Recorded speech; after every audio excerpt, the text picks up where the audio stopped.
प्रत्यक्ष फलदायिनी योग साधनाएं के अंतर्गत दूसरा योग है समक्यत्व योग। यह विश्व त्रिगुणात्मक है।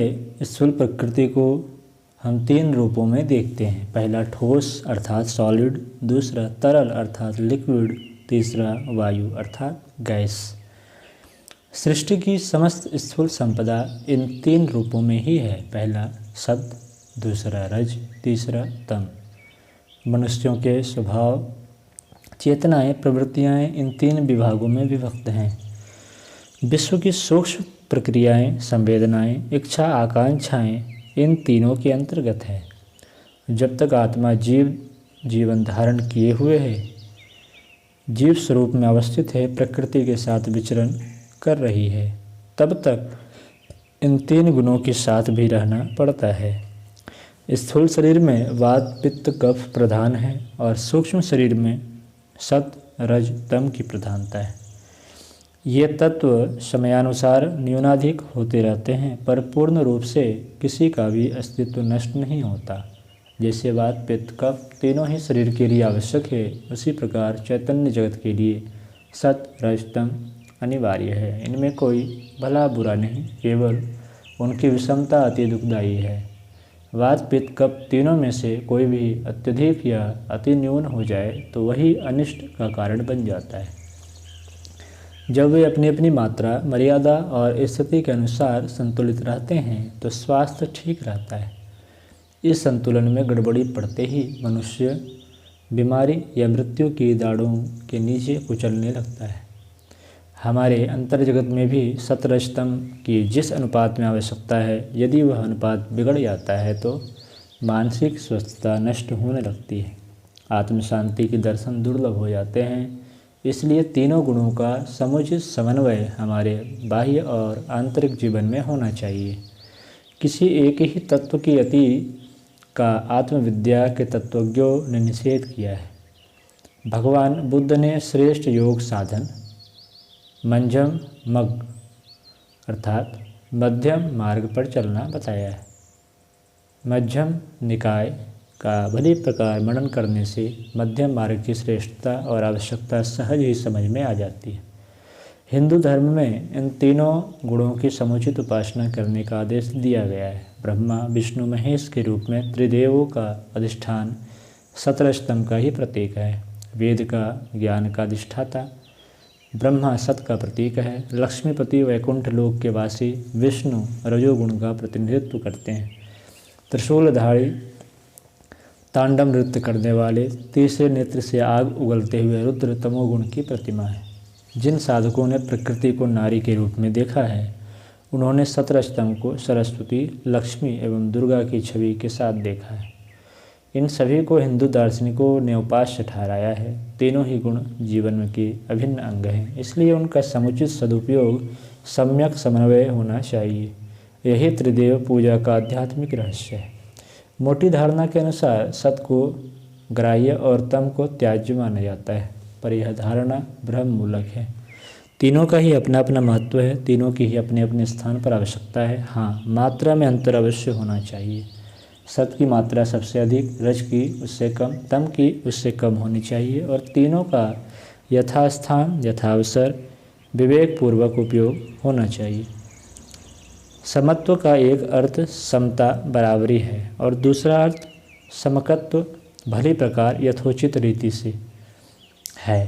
गीता के समत्व योग का वास्तविक तात्पर्य समकत्व ही है।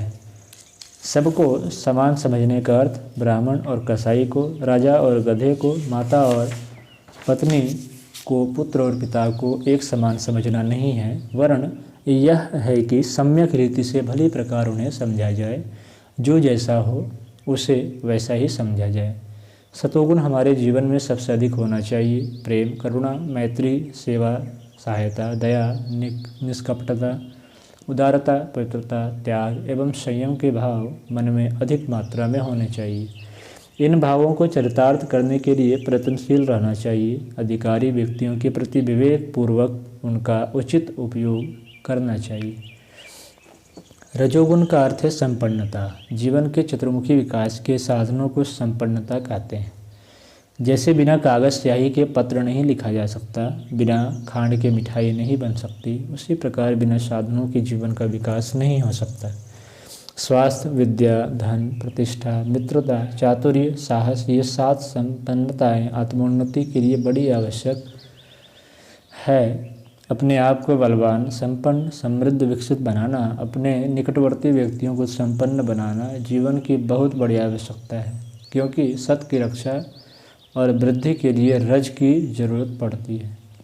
जो स्वयं भूखा है, स्वयं अभावग्रस्त, दीन दुखी है, विद्या, बल, पुरुषार्थ आदि से रहित है, उनके मन में उठने वाली सतोगुणी भावनाएं ग्रीष्म की बालू में उगने वाले अंकुरों की भांति मुरझा जाती है। रजोगुण से ऊपर उठकर सतोगुण में पहुंचना सुगम है, क्योंकि उसे बहुत ही पास की मंजिल पर कदम रखना होता है। तमोगुण क्रोध, अविश्वास, घृणा, हिंसा, दुराव जैसे कार्यों में देखा जाता है। राक्षस, पिशाच, तस्कर, पापी, निर्दयी, लोककंटक, आतताई, अनीति एवं भ्रांति फैलाने वाले लोगों की आत्मा से प्रेम करते हुए भी उनके स्थूल शरीर एवं विकृत मन से घृणा करने की, विरोध करने की, दंड देने की आवश्यकता होती है। इस दुनिया में अनीति के अनेक शक्तिशाली केंद्र हैं। लोक कल्याण के लिए, उनसे आत्मरक्षा के लिए दुराव की, गुप्त मंत्रणा की एवं समविचार की जरूरत पड़ती है। भगवान वामन को राजा बलि के साथ, मोहिनी रूपधारी विष्णु को भस्मासुर के साथ, राम को बलि के साथ ऐसा ही व्यवहार करना पड़ा था। आवश्यकता अनुसार इस प्रकार की नीति भी अपनानी पड़ सकती है। अशांति को नष्ट करने वाली अशांति भी शांति कही जाती है। बच्चे के फोड़े को डॉक्टर से चिरवाते समय माता किस प्रकार कठोर बन जाती है, वैसे अवसर जीवन में आ सकते हैं। भय बिन होई न प्रीति, वक्र चंद्रमा मही ग्रसे न राहु, लातों के देव बातों से नहीं मानते, सीधी उंगली से घी नहीं निकलता। जैसे युक्तियों से यह प्रकट है कि जीवन सीधेपन से ही काम नहीं चल सकता। जैसे को तैसा की रीति बरती जाने की जहाँ संभावना रहती है, वहाँ ही दुष्टों की दुष्टता का प्रतिबंध लगता है। अपने आंतरिक शत्रुओं के प्रति भी विरोध की, घृणा की, संघर्ष की प्रवृत्ति सतेज किए बिना उनसे छुटकारा नहीं मिलता। इस प्रकार तमोगुण भी समयानुसार उचित मात्रा में उपयोगी होता है। इन तीनों गुणों में से हर एक उचित एवं आवश्यक है, केवल उनकी अति तथा दुरुपयोग में ही द्वेष है। अति तो सतोगुण भी की भी बुरी है। दुष्टों पर दया करने से, सांप को दूध पिलाने से दुष्टता के विष को वृद्धि होती है। भिक्षु को पालना एक प्रकार से घर के बच्चों को डंक की तीव्र पीड़ा में झोंकना है। भावुकतावश किसी एक भिखारी को अपना सब कुछ दे डाला जाए तो इसका अर्थ दूसरे दिन से ही अपने बच्चों को भिखारी बना देना होगा। घृणा और द्वेष करने योग्य व्यक्तियों से प्रेम निभाया जाए तो वह धर्म विरोधी तत्वों को एक प्रकार की सहायता देना ही होगा। ऐसी सतोगुण की अति भी अनुचित है। रजोगुण की अति में मनुष्य लोभी, कंजूस तथा अहंकारी बनता है। तमोगुण के दुरुपयोग से हिंसा, अनीति एवं पाप तापों की अभिवृद्धि होती है। समकत्व का तकाजा है कि हम आंतरिक स्वास्थ्य तथा सुव्यवस्था को कायम रखने के लिए सत, रज, तम को भली प्रकार उचित रीति से उपयोग करें। इस मार्ग पर चलकर ही हम सुख शांति में जीवन व्यतीत कर सकते हैं। समकत्व योग की साधना। अपने स्वभाव पर दृष्टिपात कीजिए कि आप में किस तत्व की आवश्यकता से अधिक न्यूनता और आवश्यकता से अधिक अधिकता है। यह निरीक्षण पहले मोटे तत्व पर से आरंभ कीजिए। तमोगुण उचित मात्रा में है या नहीं, कहीं आप कायर, डरपोक, आलसी तो नहीं हैं। यदि ये बातें अधिक हों तो समझिए कि आप में तमोगुण की मात्रा न्यून है, वीरता की कमी है। तब आपको वीरता उत्पन्न करने की, तमोगुण बढ़ाने की आवश्यकता है। यदि आप निर्धन, दरिद्र, मित्रों से रहित, बीमार, समाज में अप्रसिद्ध, साधन रहित, अशिक्षित, बुद्धि स्वभाव के हैं तो आपको रजोगुण बढ़ाने की आवश्यकता है। यदि आप तोता चश्म, प्रेम रहित, अनुदार हैं, दान, सेवा, परोपकार, त्याग, संयम, उपासना आदि में रुचि नहीं, तो समझिए कि आप में सतोगुण बढ़ाने की जरूरत है। इन तीनों में कौन सा तत्व आप में अधिक है, यह भली प्रकार निरीक्षण कीजिए। जो तत्व सबसे कम हो, जिस कमी से जीवन यात्रा में अधिक असुविधा होती हो, उसे प्रथम हाथ में लीजिए। यदि सत तत्व कम हो तो ब्रह्मा को, रज कम हो तो विष्णु को, तम कम हो तो शिव को अपना इष्ट देव चुन लीजिए। प्रातः सायं नियत समय पर साधना के लिए बैठिए। यदि सत कम है तो ब्रह्मा का ध्यान कीजिए। मस्तिष्क के मध्य भाग में सहस्रदल कमल के ऊपर अवस्थित परम सात्विकता के पुंज, वेद ज्ञान के अक्षय भंडार, विवेक बुद्धि ब्रह्मा जी का ध्यान कीजिए। आप उनके समीप नतमस्तक श्रद्धा भाव से बैठे हैं और वे अनंत सात्विकता की शुभ्र किरणें आपके ऊपर फेंक रहे हैं।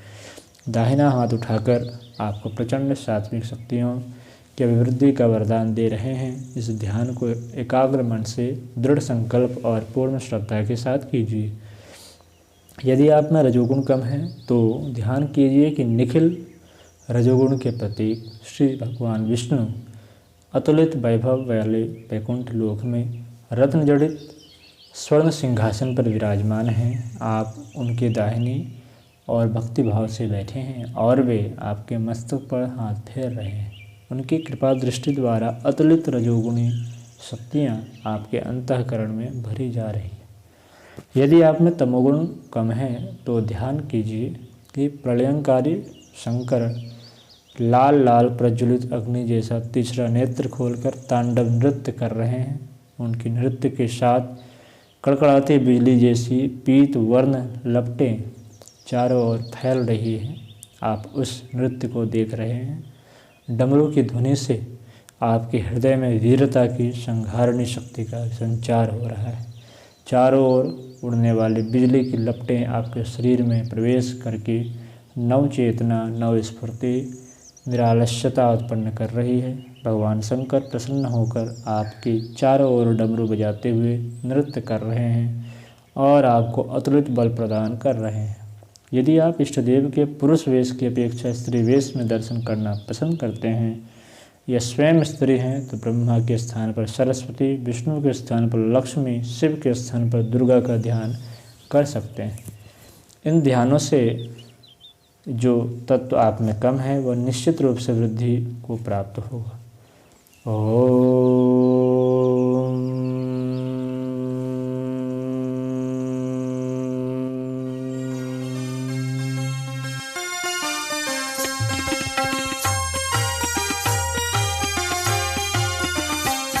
चलो गुरुदेव के सपने सजाने की शपथ ले लें। चलो गुरुदेव के सपने सजाने